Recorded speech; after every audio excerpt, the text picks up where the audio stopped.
Hello বন্ধুরা, Sultana's flavour সাফারিতে সকলকে স্বাগতম।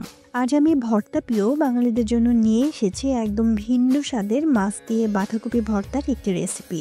গরম ভাতের সাথে এই ভর্তা হলে বিশ্বাস করেন আর কিছুই লাগবে না।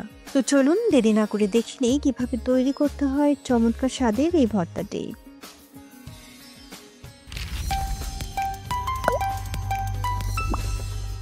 প্রথমেই একটি বাটিতে 2 টুকরো মাছ নিয়ে নিচ্ছি।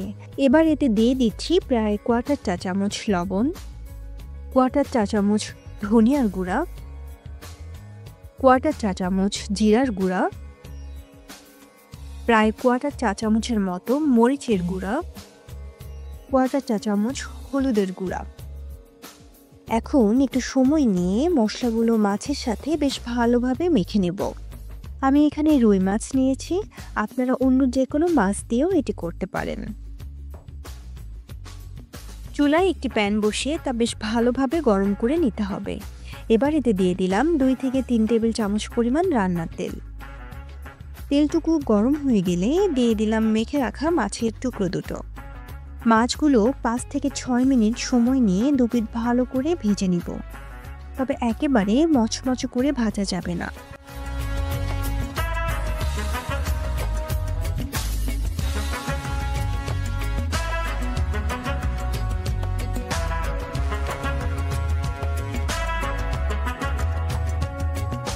মাছ ভাজা হয়ে গেলে তা অন্য একটি বাটিতে তুলে নিতে হবে।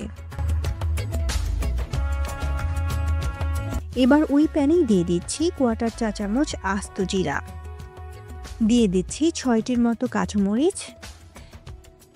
এখন দিয়ে দিচ্ছি প্রায় 150 গ্রামের মতো বাঁধাকপি কুচি, দিয়ে দিচ্ছি 1 চা চামচ আদা রসুন বাটা, 1/2 চা চামচ লবণ, 1/4 চা চামচ জিরার গুঁড়া, 1/4 চা চামচ ধনিয়ার গুঁড়া, 1/4 চা চামচ হলুদের গুঁড়া। চুলার তাপ একদম হালকা রেখে বাঁধাকপিগুলো ভালোভাবে নেড়ে নিতে হবে।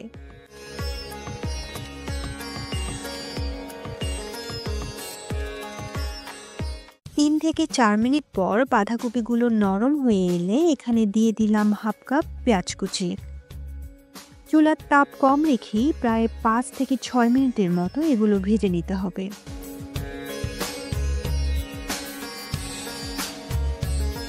একটু হালকা বাদামি হয়ে এলেই দিয়ে দিলাম 1/4 কাপ ধনিয়া পাতা কুচি। এবার একটু নেড়ে চেড়ে ঠান্ডা না হওয়া পর্যন্ত অপেক্ষা করতে হবে।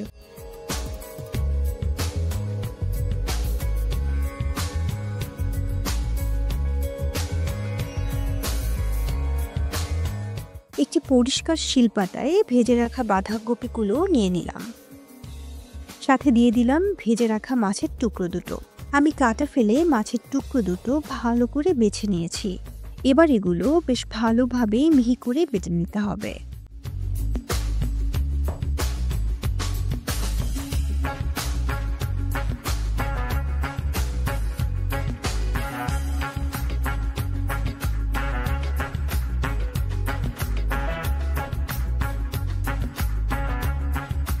বাটা হয়ে গেলে দিয়ে দিলাম 1 টেবিল চামচ সরিষার তেল।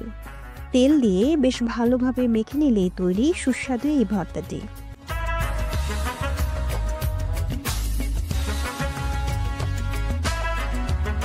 দেখুন কতটা লোভনীয় লাগছে। গরম ভাতের সাথে এই ভর্তাটি খেতে এক কথায় অসাধারণ লাগে। রেসিপিটি ভালো লাগলে অবশ্যই লাইক, কমেন্টস এবং শেয়ার করবেন। আর কি ধরনের রেসিপি দেখতে চান তাও কমেন্টসে লিখে জানাতে পারেন। সাথে থাকার জন্য অসংখ্য ধন্যবাদ। যারা চ্যানেলটি এখনও সাবস্ক্রাইব করেননি তারা অবশ্যই সাবস্ক্রাইব করে পাশে থাকা বেল আইকনটিতে প্রেস করতে ভুলবেন না। তো আজ এই পর্যন্তই, দেখা হবে আগামীতে নতুন একটি রেসিপি নিয়ে। সে পর্যন্ত সকলে ভালো থাকুন, সুস্থ থাকুন। আল্লাহ হাফেজ।